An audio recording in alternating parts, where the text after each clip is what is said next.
Muito bem. Nós vamos ter um momento da palavra de Deus agora, em que nós vamos ler a palavra e meditar na palavra. E nós não devemos fazer isso sem orar por nós, para que a graça de Deus nos ensine a ouvir Deus pela palavra. Não é? Nós precisamos que o Deus que inspirou e revelou esta palavra, ele ilumine a sua mente, o seu coração, o meu coração, todos nós, para que nós possamos compreendê-la, não do jeito que a gente quer, mas do jeito que ele a revelou. Então, que Deus nos livre de nós mesmos e que nós tenhamos um coração firmado na palavra, para que a gente possa ouvir a palavra como Deus quer que nós a ouçamos, como ela deve ser entendida no nosso coração. Estou feliz porque hoje nós encerramos uma trajetória nesse nosso semestre, um semestre estudando e meditando no livro de Daniel.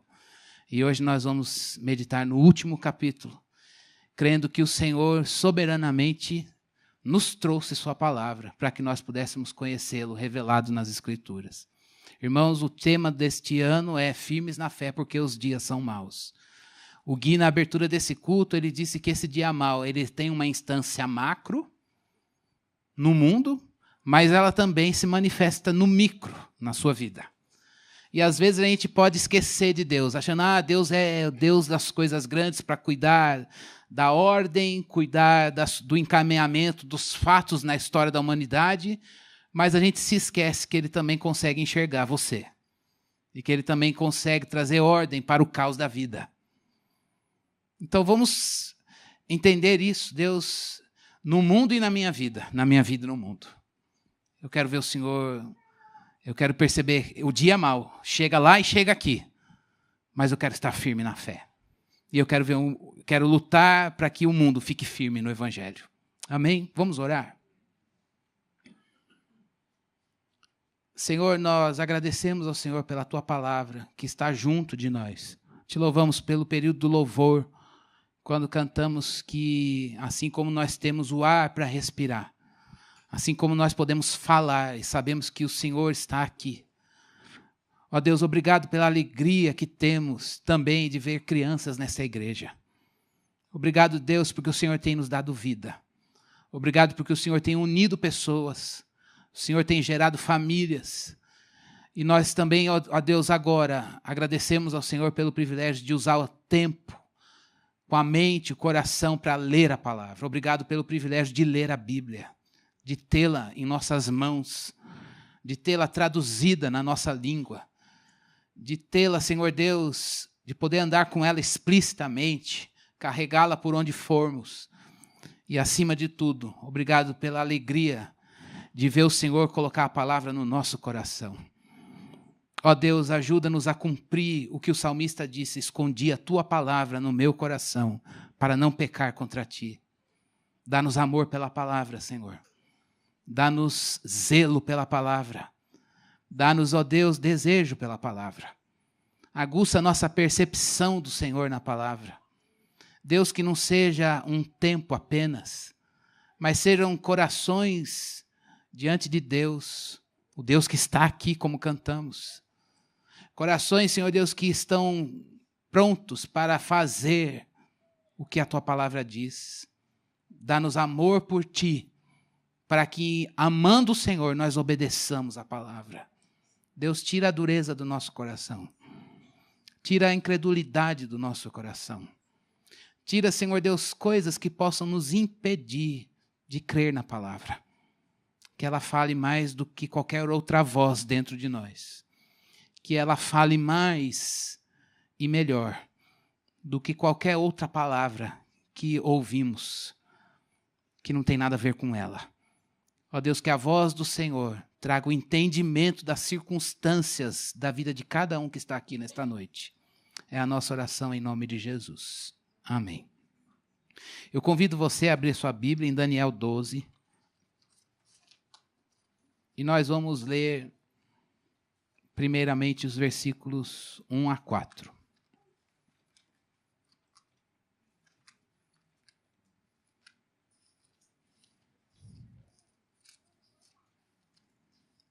Daniel 12,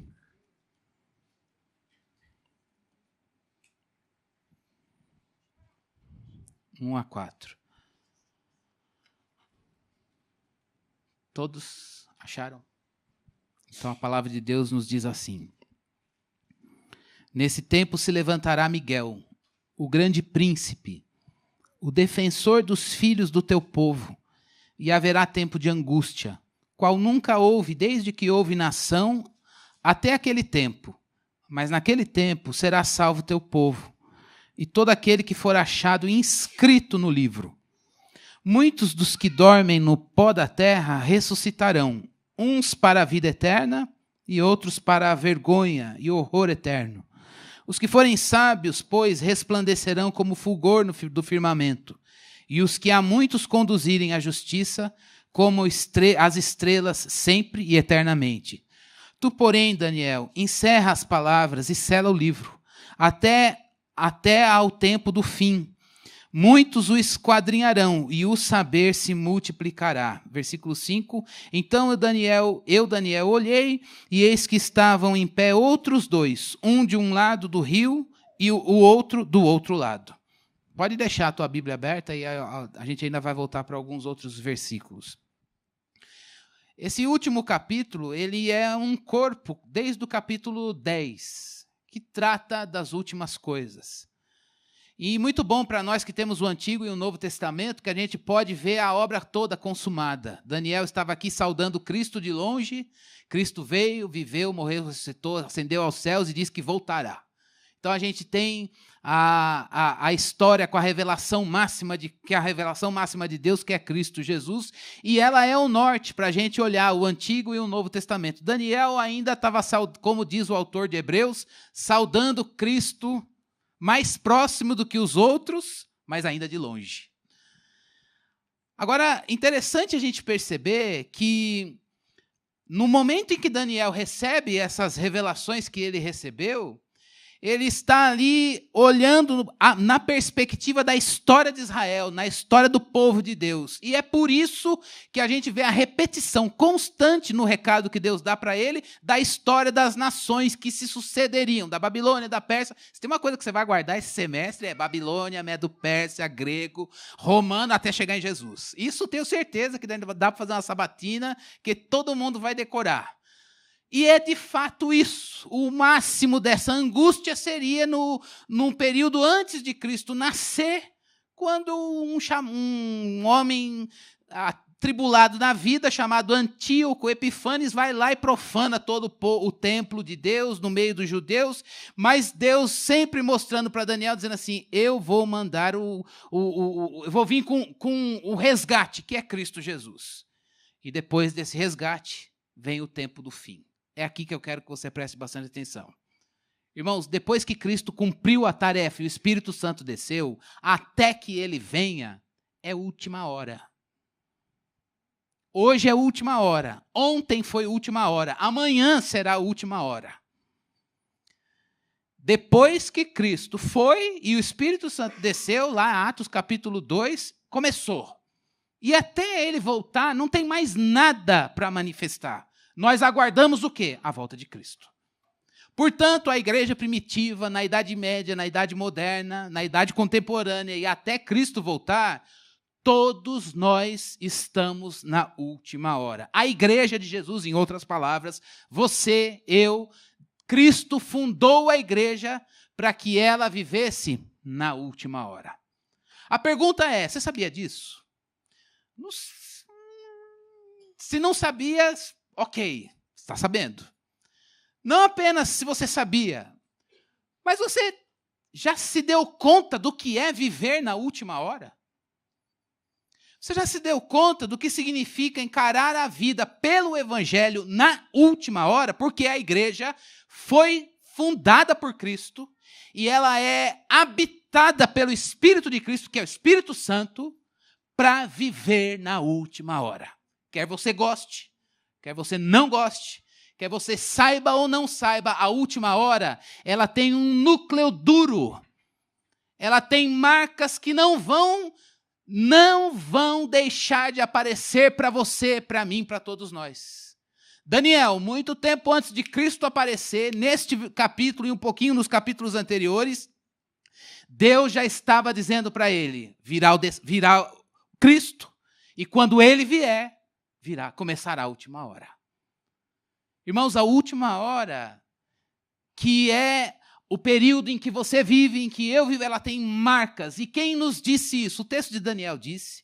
Jesus Cristo, quando esteve aqui, pregou o sermão profético que Mateus e Marcos, os evangelistas, registraram para nós. Ele também revelou essas marcas da última hora.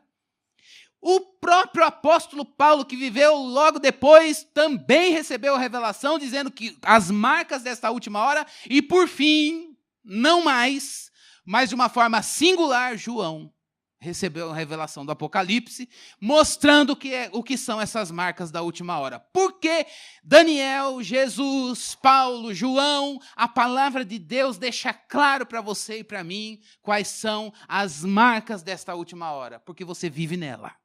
Porque eu vivo nela. Porque Cristo Jesus nos plantou na última hora. Se você não gosta lá no céu, você se acerta com Ele. Mas Ele colocou você aqui, deu o seu Espírito e preservou a sua palavra, para que você saiba viver na última hora. Eu queria, antes da gente pensar, eu prometo que o sermão de hoje vai ser 2 lições. Mas eu queria que a gente pensasse se nós estamos vivendo hoje sabendo que estamos na última hora. Eu queria que a gente avaliasse se nós estamos aqui hoje dizendo, a qualquer hora, Cristo pode voltar, fato. Mas enquanto Ele não vem, será que eu consigo discernir as marcas da última hora? E de que maneira, do macro para o micro, elas batem a porta do teu coração? De que maneira aquilo que Cristo falou, que Daniel já apresentou, Cristo desenvolveu, e Paulo e João confirmaram, isso nós estamos olhando o trabalho, a família, a geração de filhos, a educação dos filhos, a luta pelo estudo, a luta pelo relacionamento, ou a vida do solteiro na presença de Deus, as demandas da vida, nós estamos olhando todos os fatos pessoais, sociais, na perspectiva, meu Deus, eu vivo na última hora. Me ajuda a viver aqui. Diante disso, quais são, eu não vou desenvolver, porque eu queria apresentar para a gente pensar 2 lições desse texto para nós. A palavra de Deus diz que na última hora, a gente já viu isso ao longo das últimas semanas, especificamente na semana passada, uma primeira marca da última hora é que haverá engano espiritual. Na semana passada, a palavra de Deus deixou claro isso para nós. Satanás não quer se apresentar mais como Satanás, ele quer imitar a verdade. E por que ele quer imitar a verdade? Para seduzir o povo de Deus. Eu acho que é igual. Vamos lá. Não fala muito de Jesus, mas, cada coisa que a gente vê, uau! Se não tem Cristo, se não é para Cristo, não sai de Cristo, não tem sentido para nós. Mas uma das coisas que Satanás faz desde o princípio é pegar a verdade e deturpá-la. É pegar a verdade e interpretá-la fora de Deus, fora do caráter de Deus, fora da santidade de Deus. E isso fica explícito em qualquer época, em qualquer lugar, e esta é uma marca que antecede a volta de Jesus. Engano espiritual. A pior coisa, irmãos, é quando a gente não tem firmeza no Evangelho e na palavra, e a gente é seduzido por essas coisas. E a gente é levado por essas coisas. Não nos deixemos enganar. A palavra de Deus é única, e o conteúdo dela e a revelação máxima que Deus fez dele mesmo é o seu Filho Jesus. Portanto, que a palavra que Cristo deu para João lá no Apocalipse, quando ele disse, olha João, Satanás saiu para seduzir, imitando a verdade, imitando as coisas de Deus, e levou uma galera, que isso não chega em você e em mim. Uma segunda coisa que acontece na última hora, guerra e terremoto. Por que tem guerra e terremoto? Guerra, terremoto são questões naturais. Desde sempre, lá na igreja primitiva, tinha a igreja de Filadélfia, o pessoal construía e os terremotos derrubavam. A história da humanidade está marcada por isso. Não é porque vai dar um terremoto amanhã, que vai a gente, Jesus está, olha o sinal que Jesus está voltando. Sempre é sinal de que Cristo está à porta para voltar. E guerra, por causa do coração enganoso e egoísta do homem, vai acontecer guerra. Vai acontecer, a gente viu na semana passada, sempre acontece e sempre vai acontecer apostasia.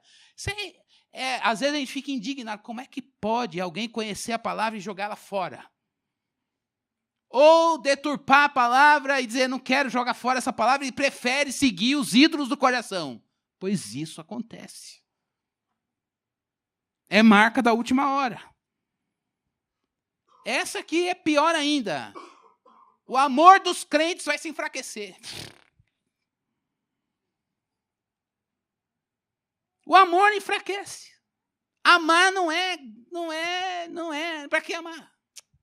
Para que amar? Jesus disse que iam saber que nós seríamos seus discípulos se a gente amasse uns aos outros. Para que eu vou amar o irmão? Por que eu vou amar aquele que fala mal de mim? Porque, irmãos, perceba como essas coisas são sutis e marcas do nosso tempo. E, por fim, é marca da última hora uma intensa pregação do Evangelho de Cristo Jesus. Isso não acontece no mundo de hoje? O amor esfriando, isso não bate a porta do teu coração? Para de amar.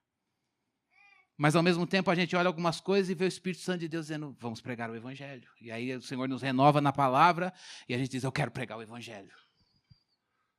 Mas a gente também vê guerra, terremoto, apostasia, engano espiritual, várias coisas dando certo, sinais, maravilhas e prodígios. A gente diz, Senhor, as pessoas chegam para você, e aí? Vou na igreja, não acontece nada, mas lá, ó, pum, bombou, e aí? São sinais, são maravilhas e são prodígios. E as trevas sabem imitar. E imitam mesmo. E fazem sinais, maravilhas e prodígios. E a gente diz, Deus, estou sem resposta, porque é sinal. E a gente, às vezes, quer que Deus faça uma coisa maior. E Ele não vai fazer, porque a gente está confiando numa palavra. Ela é eterna, está firmada nos céus. Deus não precisa de defesa. Deus precisa de pessoas que serão fiéis ao que Ele já disse. Defesa dele, Ele mesmo faz. Agora, nesse espaço da última hora, com todas essas características que a gente não desenvolveu aqui, como eu tenho vivido, como você tem vivido. O texto nos dá várias lições, mas por uma questão de delimitação, a gente podia quebrar esse capítulo em várias meditações, mas vou fazer 2 lições para o nosso coração, irmãos. Você foi chamado para viver na última hora e eu também. E a primeira lição, eu confesso a vocês que às vezes a gente pensa no mundo e a gente diz, meu Deus, a gente acabou de apresentar a Sofia, ter essa cerimônia aqui. A gente fica pensando, meu Deus, que mundo ela vai viver? Não é assim? Você olha para essas crianças e fala, Senhor, que mundo eles vão viver? É um mundo que jaz no maligno. Que jaz no maligno desde sempre. O pecado é velho. Mas nós precisamos aprender a viver como santos de Deus num mundo que jaz no maligno e na última hora. Irmãos, o que Deus está chamando o nosso coração nesta noite para isso. E a primeira coisa que Ele quer que a gente se lembre, à luz desse texto, é que Deus sabe tratar com os crentes na última hora. Veja lá no versículo 1 que nós acabamos de ler. Nesse tempo se levantará Miguel, o grande príncipe. O que é que ele faz? Defensor dos filhos do teu povo. Eu vou ser bem objetivo para a gente poder orar. A coisa mais linda é que Deus não vai tirar a gente de viver a última hora. Muito pelo contrário, Ele fundou a igreja para viver na última hora. Parece injusto, mas não é. Deus quer que a gente saiba viver na última hora, mas há uma certeza. A primeira coisa que a gente tem nesse período da última hora como tratamento de Deus para nós é que nós temos uma defesa. Uma defesa para estar na última hora. Não é uma defesa para sair da última hora. Não é uma defesa para dizer, Deus, eu não quero ver terremoto, eu não quero que a guerra chegue na minha família, eu não quero saber de alguém que desviou, que apostatou, também não quero ser seduzido por nenhum sinal, maravilha, prodígio, e também só quero pregar o evangelho.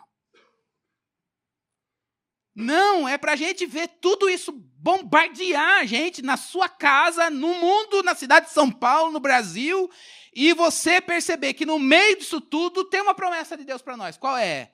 Nisso, vendo, sentindo e passando por isso, ele diz que ele nos defenderia. Por que é que Deus poderia tirar a gente disso? Seria o mais lógico para nós? Lógico que sim. Mas ele não vai tirar você disso. Eu sinto muito se você vai chegar aqui com a listinha de oração, pastor, vamos orar para Deus amenizar as coisas. Irmãos, Deus é soberano, se ele quiser livrar, ele livra. E se ele não quer livrar, aprenda a passar situações de aperto e dificuldade com ele. Temos que aprender. E nisso tudo nós temos uma certeza. Qual é? Ele é Deus. Ele vive e ele é meu defensor. Até na tribulação. Mas eu passo por ela. Passar pela tribulação, contando com uma proteção e defesa. Deus. Isso é maturidade na vida com ele. Viver a última hora é enfrentar a tribulação do que é viver na última hora, e isso é um teste para o nosso amadurecimento. E esse teste de amadurecimento, esse amadurecimento é o quê? Perceber que Deus está presente. Isso é, irmãos, parece passivo, né? A gente até discutiu isso na escola bíblica hoje. Parece, então, a gente aceita e não dá nem para dar uma determinada, assim, eu determino que Deus vai... E quem sabe a minha palavra vai ter mais poder que a dele. Meus irmãos, a gente pode lutar com ele. A gente pode resistir a ele. A gente pode até dar umas negociadas. Ele não vai fugir do plano dele. Ele não vai fugir do plano dele para a igreja. Ele é dono da igreja. Ele vai fazer o que ele tem que fazer. E um crente maduro diz o quê? Obrigado. Porque nessa tribulação, eu sei que o Senhor é Deus. É difícil, né, irmãos? Parece que Deus quer que a gente cresça. Parece que Deus quer que a gente aprenda a enfrentar a calmaria e a dificuldade. Vendo Deus. Mas não apenas proteção e defesa, como a gente viu no versículo 1. Olha o versículo 3 e o 10. Os que forem sábios resplandecerão com fulgor do firmamento, como o fulgor do firmamento.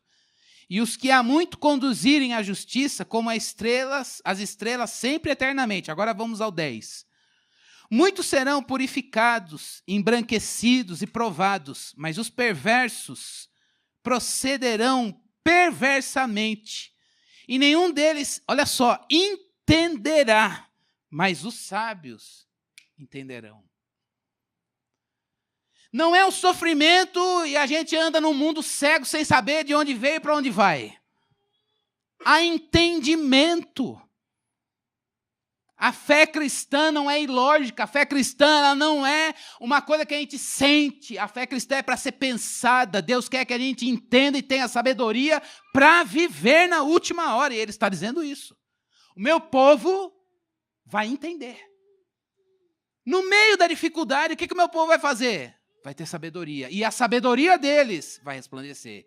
E aquele que não tem o Senhor vive andando perdido. Não sabe de onde vem e nem para onde vai.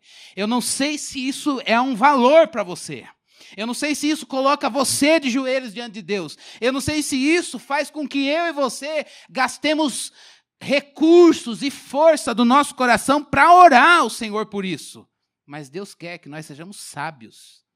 Deus quer que a gente entenda. A sabedoria é o quê? Entender que Deus é soberano, mesmo diante de tudo que você está passando. Irmãos, você não é o único, eu não sou o único que passa problema na vida. Olha para os homens da Bíblia, que eram falíveis como eu e você. Eles passaram situações difíceis. Eles passaram por situações de aperto. Eu imagino Jeremias, ele passou, o próprio Daniel. Ele não pisou na bola. Ele é pecador porque nasceu no pecado. Mas ele estava lá, seguindo a lei, observando a palavra. O povo que foi idólatra, e o camarada vai lá para a Babilônia, é testado o tempo todo, ainda tem que interpretar sonho, ainda Deus quer usar. Se ainda fosse, ó, Deus, vai lá, tá bom, Senhor, eu vou ficar fiel, vou guardar a palavra. Não, mais do que isso. Se dispõe aí que você vai enfrentar fulano, vou te dar uma interpretação do sonho de não sei quem, vou mostrar uma visão ali, você vai falar tal. Pô, seria o momento de dizer, poxa vida, não basta a fidelidade, ainda tem que usar. E a gente pensa que Deus esqueceu, pesou a mão demais. Não! Deus sabe o fardo que Ele manda para você. Deus sabe o fardo que Ele manda para mim. Esses dias eu estava conversando com uns amigos, aí a gente estava falando, e fulano de tal, um conhecido nosso que perdeu um filho, a mulher com câncer, e o outro filho que viveu está com câncer. Ele sai de um hospital para ir para o outro. E a gente encontra com ele, sabe o que ele está fazendo, irmãos? Decorando o livro de Romanos. E fala, e aí, amado, o que você está fazendo? Não, eu estou no capítulo 8. Fazendo o quê? Decorando o livro de Romanos. Eu falo, Jesus... Esse servo de Deus sai de um hospital para o outro, o filho desenganado, a mulher desenganada, e ele decorando Romanos. Para poder passar pela tribulação com sabedoria, para entender Deus ali. Nós aqui na igreja temos visto os nossos irmãos passarem por situações que a gente diz, Senhor, alivia um pouco. Agora não, Deus, o ano que vem o Senhor faz alguma coisa, mas Deus é pá. Na nossa história da igreja, no micro para o macro, no mundo, na cidade de São Paulo, a gente diz, Deus, parece que o Senhor virou as costas, largou a coisa aí. Não, você e eu, nós precisamos de sabedoria para entender Deus quando tudo parece contrário. O povo de Deus, Deus quer nos proteger nessa situação e Ele quer que a gente olhe para toda essa situação e diga, Deus... Está tudo fora do controle. Saiu das minhas mãos. Mas eu sei que o Senhor tem tudo nas tuas. Eu não entendo, mas eu entendo uma única coisa. O Senhor. Deus. Deus é a nossa sanidade. Deus é a nossa certeza. A gente precisa dessa sabedoria para entender. Irmãos, a gente precisa entender a tribulação por Deus. Deus quer que você entenda as dores que Ele tem permitido você passar. Deus quer que eu entenda as dificuldades que nós temos passado na nossa vida, no século XXI, na cidade de São Paulo, no Brasil, no mundo. Olhando tudo isso, dizendo, Deus, o Senhor está me fazendo sábio no meio da tribulação. Isso é motivo de oração para nós. Isso é alvo de oração para a nossa vida espiritual. Versículo 10 ainda diz que os santos, olha a primeira frase, serão purificados, muitos serão purificados. A tribulação, irmãos, é o único caminho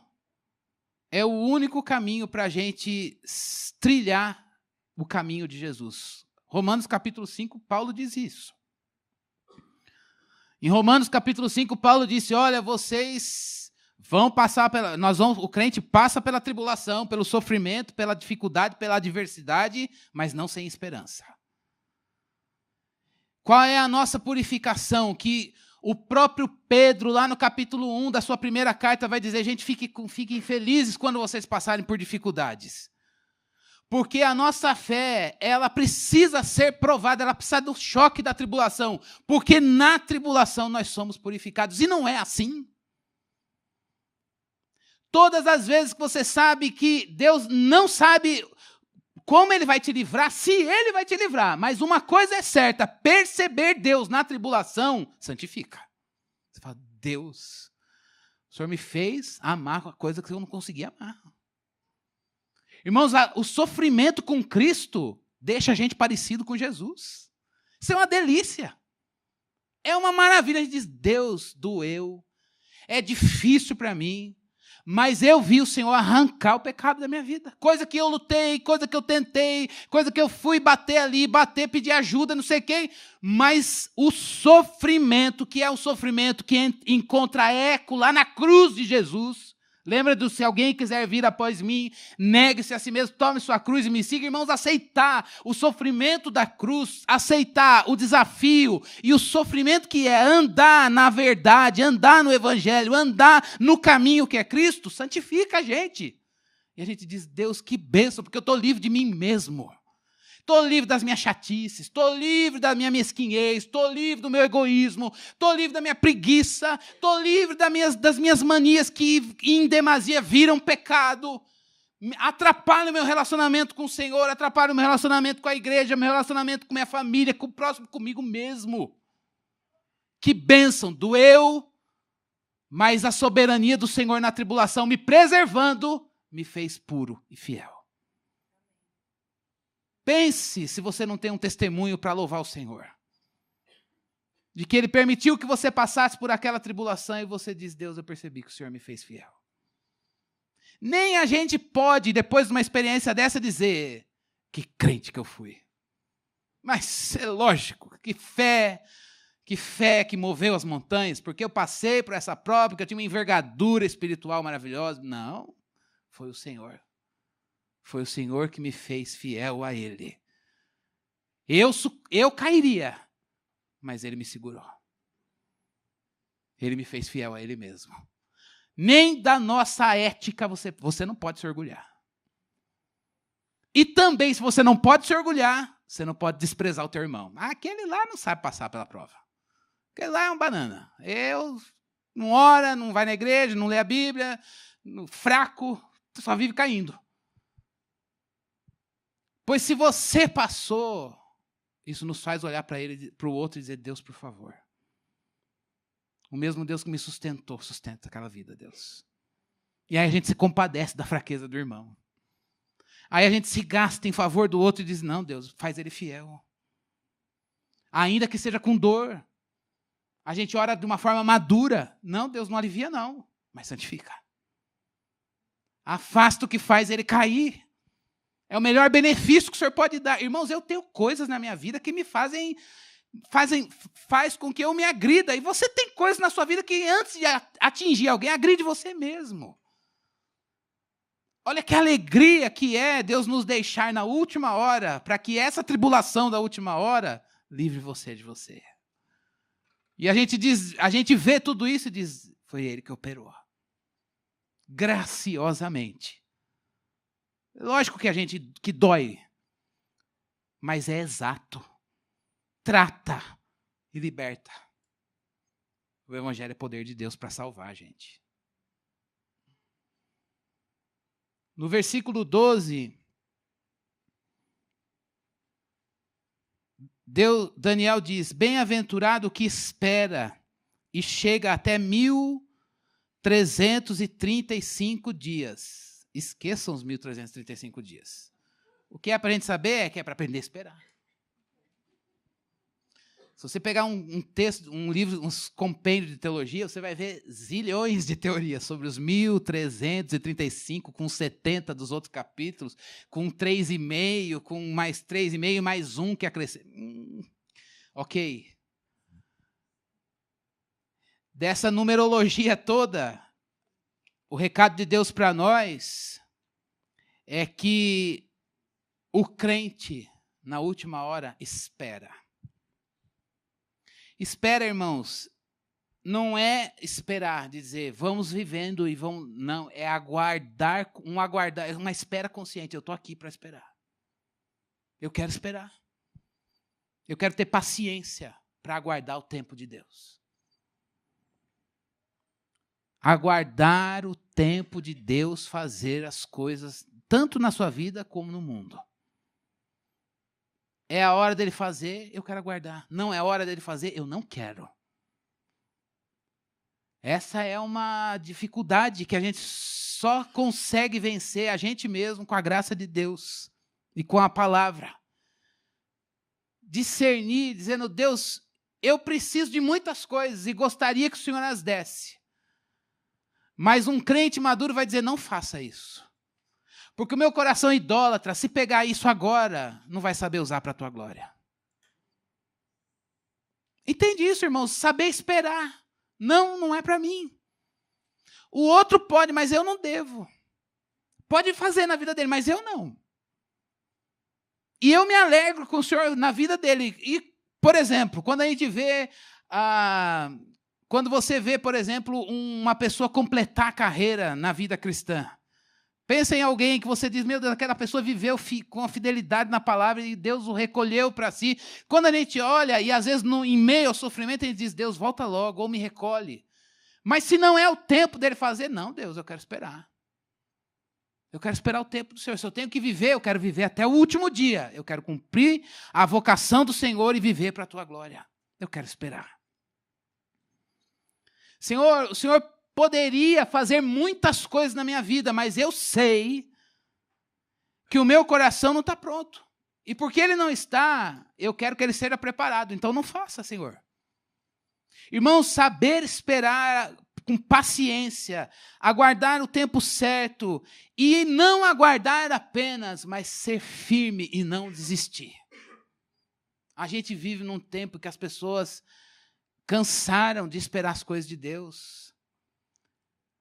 A gente vive num tempo em que as coisas são muito urgentes e se Deus não faz logo as pessoas procuram o pastor, procuram o pregador, procuram aquele que ganhou para Jesus, procura alguém e diz, e aí? O tempo está passando. Se um dia você vai falar uma coisa dessa para mim, eu vou dizer, sinto muito, paciência, vamos esperar firmemente, porque poder para criar do nada só tem um Deus, e se ele não quer fazer, é melhor que ele não faça. É melhor que... E se ele não é o dia dele recolher, não é a hora dele voltar, vamos viver a última hora com uma espera firme, com fidelidade, cumprindo, discernindo os tempos da última hora e cumprindo o evangelho e vivendo na palavra. Espera certa faz a gente viver certo de acordo com a palavra. E não ir andando, irmãos. Um dia Jesus vai voltar. E essa história está lá desde João, já passaram, quanto? 2000, nós estamos no século XXI, não voltou, eu vou morrer, não vai voltar. Eu vou morrer, não vai voltar. Um crente não está preocupado com isso, um crente está pensando, olha, eu não sei quando ele vem, mas hoje eu estou na última hora, e eu quero esperar firmemente. Eu quero esperar.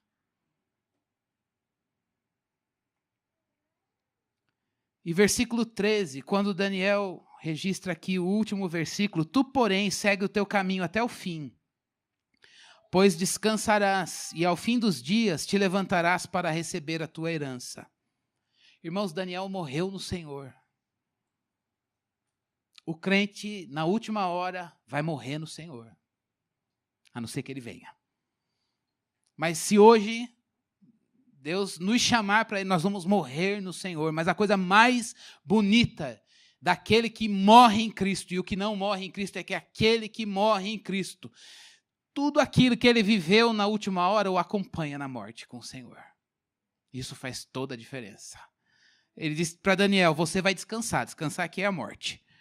Ao fim dos dias, você vai se levantar para receber a herança. Que herança? Não é prêmio, nem glória. É você ver tudo isso que você viveu em vida, sendo testificado no mundo. É o evangelho, é a verdade. Irmãos, um crente está feliz, em suma, com o evangelho de Cristo Jesus. Porque quer morrer no Senhor. E sabe que viver pelo evangelho vai acompanhá-lo até na hora da morte. Diante disso, nesse nosso último sermão de Daniel, eu queria deixar duas coisas para a gente orar. Eu não sei se você se esqueceu disso, mas Deus manda pela palavra a gente se lembrar disso hoje, irmãos. Vale a pena servir Jesus.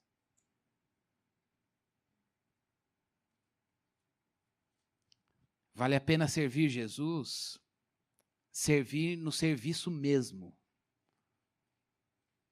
Vale a pena você ouvir a voz dele e entender o teu lugar no reino e dizer, Deus, obrigado. Eu quero ser fiel aqui. Vale a pena, irmãos. A gente está vivendo um tempo que as pessoas estão desistindo do serviço. A gente está vivendo um tempo em que as pessoas estão abrindo mão de serviço. A igreja é uma comunidade de pessoas que servem ao Senhor com alegria, como diz o Salmo 100. E se apresentam diante dele com um cântico. E parece que nos momentos que a gente está vivendo, Satanás parece que está inflamando tanto o nosso coração para que a gente não sirva mais. Você vai dizer assim, você está falando isso porque a igreja está precisando. Não quero falar isso não, o dono da igreja é Jesus. É Ele. Ele levanta gente para servir. Mas pense se em algum momento você abrir mão do serviço. Você não é mais para mim, é bobagem do meu coração. Daniel foi para a Babilônia e foi fiel a vida inteira. Estava aqui provavelmente com 86 anos. Uma vida de serviço, um homem que mostrou o que é, segundo a lição que a gente tem no livro de Daniel para nós, para a gente arrematar. O que é você ser versado na fé e inteligente na cultura. Foi um jovem sábio, eloquente, mas crente. Uma coisa não anulou a outra.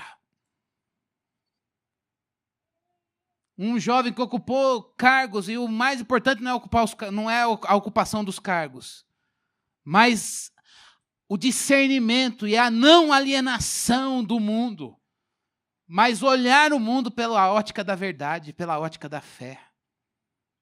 Irmãos, esse é um desafio para nós. E a última chamada de Deus para nós nesse livro, vale a pena, irmãos, a gente se lembrar disso hoje, vale a pena entregar a nossa vida para Jesus. Vale a pena entregar a vida para Jesus. Entregar a vida para Jesus não apenas no dia em que a gente o recebeu como Salvador, mas entregar a vida para Jesus para dizer, Deus, eu não quero as coisas para mim. Eu não quero filho para mim. Eu não quero casamento para mim. Não quero carreira para mim. Eu quero que o Senhor me dê. E eu quero ser um mordomo das tuas coisas, mas é teu. Eu não quero me apropriar. É tudo do Senhor. E eu quero que volte em glória para o Senhor. E se é teu, eu quero cuidar do jeito que o Senhor quer que seja cuidado. Irmãos, vale a pena servir ao Senhor.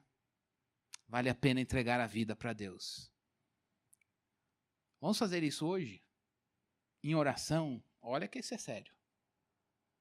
Entregar tudo que nós temos e dizer, não é meu, é teu. Você tem coragem, uma esposa, você tem coragem de entregar seu marido e dizer, Deus, ele é teu. Será? Meu filho, não.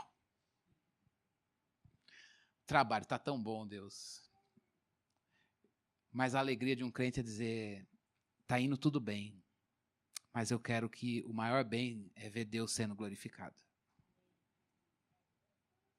Quando a gente entende que é dele, a gente não fica ansioso por causa das coisas, a gente não vai pecar por causa dessas coisas, e a gente vai dizer, Deus, obrigado, porque o Senhor graciosamente deu. E deu para glorificar o teu nome. Sua vida, sua existência, é para Ele, não para você. Os dias são maus e Deus nos plantou no dia mau. Mas Ele diz que nos defende, nos dá sabedoria. Ele nos purifica no meio da dor. Liberta a gente, é uma aventura, a gente cresce. Nos ensina a esperar com fervor no coração. E por fim, ensina a gente a morrer no Senhor. Vale a pena ser de Deus. Vale a pena viver para o Senhor. Vale a pena servir ao Senhor. Amém? Lembre-se que uma das marcas da última hora é que os homens seriam amantes de si mesmos. E o Evangelho está dizendo, ame Cristo. E depois se ame. O centro não é você, nem as nossas coisas. O centro é Jesus. Ele é o centro de todas as coisas. Vamos orar, ficar em pé e pedir, Senhor, eu quero centralizar minha vida não em mim. Não quero centralizar minha vida na minha existência. Eu quero centralizar todas as coisas da minha vida em Jesus. Eu quero um viver cristocêntrico. Quero um ministério cristocêntrico. Quero uma família cristocêntrica. Quero uma educação dos filhos cristocêntrica. Quero um relacionamento cristocêntrico. Eu quero, Senhor Deus, um casamento cristocêntrico. Irmãos, a gente corre o risco de conhecer o Evangelho, mas não centralizar em Jesus. O vale a pena servir ao Senhor é exatamente o desafio de centralizar nele todas as coisas. Esse é o recado dele para nós. E que a gente responda com alegria e com uma oração de submissão a Jesus. Senhor, nós queremos te louvar e te agradecer, porque os dias são maus. E o Senhor nos colocou no dia mau, na tribulação. Deus, com apostasia, os homens sendo amantes de si mesmos, terremoto e guerra, pestes. Desde sempre isso tem acontecido, Senhor. Os nossos olhos se assustam, nosso coração às vezes treme e teme. Mas nesta noite, Senhor Deus, obrigado pela tua palavra que diz que na tribulação o Senhor defende seu povo. Ó Deus, a gente quer essa defesa. A gente precisa se ver protegido pelo Senhor nesse perigo todo. Nós somos dependentes do Senhor. Frágeis, medrosos, Deus. Nosso coração chora, nosso coração balança com as notícias, nosso coração se escandaliza quando a gente vê qualquer marca da última hora, quando a gente vê terremoto, guerra, o amor de o outro esfriar, o homem sendo amante de si mesmo, a gente tem nojo disso tudo. Nosso coração, ó Deus, diz socorro. É por isso que nós precisamos e encontramos conforto na tua palavra quando ela diz que o Senhor nos defende. Muito obrigado, Deus. Senhor, também nós queremos ver, na última hora, Deus, nós queremos ver o Senhor nos ajudar, Senhor Deus, a ver o Senhor libertar a gente da gente mesmo. Tem tanta coisa em nós que nos escraviza. Tem tanta coisa em nós, Senhor Deus, que nos faz pecar, nos faz ferir. Ferir a gente mesmo, ferir o Senhor, ferir o nosso irmão, até as pessoas que a gente ama. Livra-nos de nós, Senhor Deus. Nós nos submetemos ao sofrimento. Não qualquer sofrimento, mas o sofrimento que encontra eco lá na cruz. O sofrimento que nos santifica. O sofrimento que a gente olha, Jesus passou e suportou. E por causa dele, nele é possível passar e suportar. Ó Senhor, fortalece-nos para que a gente passe no sofrimento. Fortalece o nosso coração nesta noite, dá-nos um coração firme, dá-nos um coração sábio, dá-nos um coração sábio para ser maduro, para orar certo, para orar, Senhor Deus, não pelos caprichos, para orar não pelas, ó Deus, pelas manias, mas orar do ponto de vista de Cristo. Orar a partir de Jesus, dizendo, Deus, eu queria que o Senhor dissesse não. Mas se o sim é melhor, que seja sim. Ó Deus, dá-nos sabedoria para entender o Senhor na tribulação. Nós queremos te ver, Senhor. Nós queremos sabedoria para ver Deus. Deus, meus irmãos, nós todos aqui temos dificuldades na nossa vida. São tantas provas e parece que sua mão pesa sobre nós. Quantas vezes a gente olha até para o irmão e diz, Deus, o Senhor pesou demais, mas é a medida certa. A nossa oração nesta noite para todos nós é, faz-nos sábios, Deus, para lidar com o não, para lidar com a porta fechada, para lidar com um diagnóstico horrível, para lidar com, ó Deus, situações que fugiram do nosso controle. Dá-nos sabedoria. Ajuda-nos a esperar a hora certa do Senhor. Faze-nos firmes, Deus. Faze-nos firmes na promessa, fiéis ao Senhor. Ajuda-nos a morrer em Jesus. Senhor, nós pedimos nesta noite que nós queremos que todas as coisas da nossa vida estejam centralizadas em Jesus. Senhor, perdão se nós nos apropriamos do que é teu. Os filhos não são nossos, eles são teus. Casamento não é nosso, é para o Senhor. Emprego, carreira, não são nossos. Ministério, igreja, relacionamentos, Saúde, a nossa existência não é nossa, mas é tua. E nessa noite nós pedimos e oramos ao Senhor. Dá-nos a graça de darmos para o Senhor o que é teu. Tudo é do Senhor. E nós queremos dizer, vale a pena dar tudo para o Senhor. Ó Deus, nós te agradecemos por este semestre. Nós te louvamos pela tua palavra. Nós te louvamos pelo teu cuidado. Obrigado por Jesus, a nossa riqueza, o tesouro da nossa vida. Obrigado, Senhor, porque nós podemos olhar para trás e dizer, até aqui Ele nos ajudou.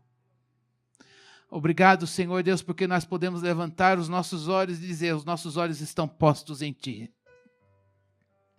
Obrigado porque também nós podemos estar hoje aqui dizendo, amanhã, ou quando a gente não sabe, o Senhor voltará. Vem, Senhor Jesus. Senhor, obrigado por Jesus, o bem maior, porque nele todas as coisas encontram sentido. É em Jesus que todas as coisas encontram sentido, e nós queremos dizer isso para o Senhor. O sentido da nossa vida é Jesus. Obrigado por isso, Senhor. Obrigado porque o sentido da nossa vida é Jesus. Obrigado porque nós somos felizes em Jesus, com Jesus, por ter Jesus. E as coisas que o Senhor nos deu, se um dia, quando chegar a hora de o Senhor tirá-las, nós ainda assim poderemos dizer como Jó, o Senhor deu, o Senhor tirou, bendito seja o nome do Senhor, porque o sentido da nossa vida é o Senhor. Obrigado por ter todas as bênçãos em Jesus. Obrigado porque essas bênçãos são cristocêntricas. Obrigado porque essas bênçãos não são individuais, não são de nós para nós, mas elas são do Senhor e elas voltam para o Senhor. Obrigado por isso. Porque o Senhor centralizou a nossa vida em Jesus. E Jesus não passará. E Jesus será para sempre. E essa é a nossa alegria, a nossa confissão, a nossa firmeza. Jesus, o autor e aquele que é o consumador da fé. Obrigado, Deus, obrigado, porque esta fé é viva. Obrigado, Senhor, porque esta fé nos faz, Senhor Deus, viver morrendo. Nos faz, Senhor Deus, dizendo, viver hoje abrindo mão de si mesmo, para dizer que Cristo cresça e nós diminuamos. Obrigado, Senhor, nós queremos olhar toda a nossa existência, todas as bênçãos do Senhor na nossa vida, dizendo, é de Jesus, é para Jesus, é para a glória dele. Obrigado, Senhor Deus, por termos Jesus como nossa canção, como nós cantamos hoje. A nossa canção na dor é Jesus. A nossa canção na alegria e na vitória continua sendo Jesus. É possível ter Jesus como canção, Senhor, no momento da tribulação. Obrigado por isso. Obrigado por essa alegria, Senhor. Obrigado por esse júbilo nos nossos lábios, Senhor, de ter Jesus, o Filho de Deus, em cada um de nós. Muito obrigado, Senhor, porque Jesus nos faz firmes na fé. Louvado seja o teu nome. Louvado, bendito seja Jesus. Obrigado, Senhor Deus, pelo privilégio de dar glórias ao Senhor. Obrigado pelo privilégio de dizer há um Deus que é digno, só Ele, digno de louvor e de toda a glória. E ela seja dada pelos nossos lábios nesta noite. A Ele, o Deus da palavra, aquele que nos salvou. Obrigado, Senhor. Recebe nosso amor, a nossa oração de entrega e recebe a confissão do nosso coração e dos nossos lábios de viver para Jesus, de entregar nossa vida ao Senhor. Em nome de Jesus, oramos e agradecemos. Amém.